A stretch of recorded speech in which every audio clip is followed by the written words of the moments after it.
ஒரு கதை இருக்கு. ஒரு மலை, பெரிய மலை, பாறை, 3 தவளைங்க அது ஏறி போனோம்.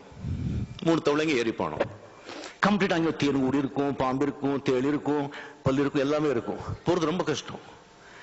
கீழே எல்லா தவளைங்க சொல்றது, போகாத, அவ்வளவுதான், இங்க பாரு, அங்க மாட்டிக்கிறான் பாரு, அங்க பாம்பு குத்தும் பாரு, இங்க தேன் அடிக்கும் பாரு, இங்க விழுவான் பாரு அப்படின்னு கத்துட்டே இருக்கு. கீழே ஒரு 500 அடி வச்சுங்களேன். அந்த மலை 100 அடிக்கு போச்சு.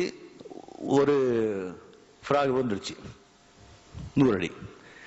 இன்னும் ஒரு 300 அடி இன்னொரு ஃப்ராக் விழுந்துருச்சு. இன்னொன்னு போயிட்டே இருக்கு. எல்லாருக்கும் ஆச்சரியம், என்னடா போயிடுச்சு, அந்த மலைய தொட்டுடுச்சு. இதுக்கெல்லாம் ஷாக் ஆயிடுச்சு. எப்படியா போச்சு அது அப்படி கேட்டாங்க. என்ன ஒண்ணு கேட்காதா? அது காது கேட்காது.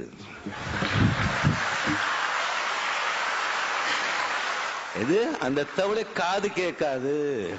அப்படிதான் ரஜினிகாந்த் காது கேட்காத தவளை.